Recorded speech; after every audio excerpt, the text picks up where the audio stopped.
Assalamualaikum warahmatullahi wabarakatuh. Halo teman-teman semuanya, kembali lagi di Laras Channel. Kali ini Laras akan membahas mengenai FR, SKB, bimbingan dan konseling. Nah, kebetulan Laras itu ikut seleksi CPNS 2019 ya, dan kebetulan kemarin tanggal 17 September 2020 Laras baru saja menjalani atau mengikuti tes SKB, bimbingan dan konseling. Langsung saja, Laras kemarin memperoleh soal sebanyak 100 soal, diantaranya 41-40 itu soal keguruan atau pedagogik, dan 41-100 itu adalah soal bidang kita masing-masing. Nah, Laras sendiri mengambil bimbingan dan konseling. Langsung saja teman-teman, untuk kisi-kisi yang pertama itu yang Laras peroleh kemarin berdasarkan soal yang Laras kerjakan, yaitu yang pertama mengenai prota dan promes. Itu sepertinya hal yang wajib bagi tes SKB keguruan ya, pasti ada prota dan promesnya. Kalau Laras kemarin mengenai pengalokasian waktu misalnya pada prota. Nah, biasanya itu pengalokasian waktu pada prota itu mengacu pada apa? Misalnya kepada struktur kurikulum kah, atau berdasarkan jumlah minggu efektif kah? Nah, itu ada di optionnya, tinggal kalian pilih yang mana. Kemudian yang kedua mengenai prinsip pengembangan silabus. Kemudian ada prinsip penilaian. Nah, prinsip penilaian itu kan ada beberapa ya.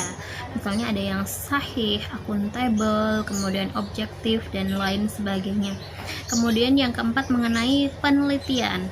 Nah, sebenarnya di dalam penelitian itu yang mungkin harus kalian pelajari mengenai PTBK atau eksperimen, korelasi, dan lain sebagainya.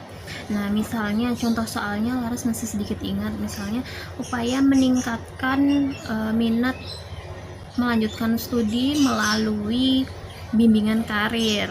Nah, itu termasuk ke dalam penelitian apa PTBK atau eksperimen atau korelasi. Nah, seperti itu. Kemudian yang selanjutnya mengenai asas-asas BK. Nah, asas-asas BK itu silahkan kalian pahami ya, atau mungkin kalian hafalkan. Misalnya ada contoh soal seorang anak mengalami depresi sehingga guru BK dirasa perlu melakukan kerjasama dengan psikolog. Nah, itu misalnya masuk ke dalam asas apa, misalnya alih tangan kasus atau asas keterpaduan dan lain sebagainya. Kemudian yang selanjutnya mengenai teori belajar. Nah, teori belajar ini kan ada beberapa teori belajar, contohnya kan humanistik, kemudian kognitif, gestalt, dan lain sebagainya. Silahkan kalian pahami. Lalu selanjutnya mengenai gaya belajar. Nah, gaya belajar itu kan ada beberapa macam ya, karena setiap siswa itu pasti memiliki gaya belajar yang berbeda-beda.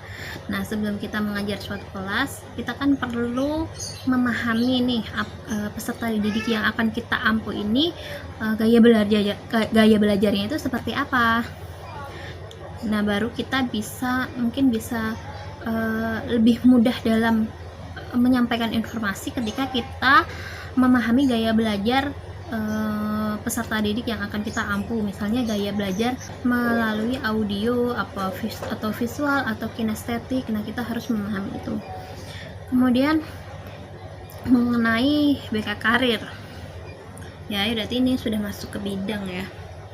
Mengenai BK karir, misalnya si A memiliki minat menari, kemudian guru BK membantu mengarahkan agar minatnya ini bisa berkembang.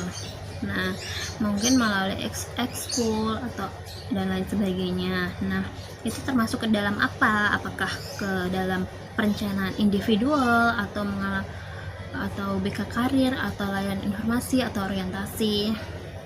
Nah, kemudian selanjutnya mengenai pengembangan RPP. Maaf ya ini teman-teman, ini aku acak karena aku tuh kayak nggak terlalu ingat banget semua kisi-kisinya, semua soalnya, karena memang di dalam ruangan tuh kayak 1,5 jam itu kayak cuma 15 menit gitu, jadi aku udah ya nggak bisa menghafal soalnya yang pastinya gitu, tapi setidaknya garis besarnya itu yang sebutkan ini ya. ya, mengenai pengembangan RPP.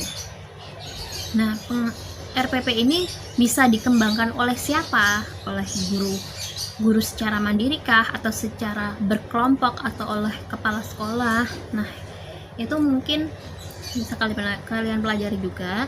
Nah, yang selanjutnya mengenai perencanaan anggaran bimbingan dan konseling. Dan jujur, Laras sendiri itu kayak kurang mempelajari ini. Jadi ketika dihadapkan dengan soal yang berkaitan dengan anggaran BK tuh jawabnya ya cuman setahu Laras aja sih.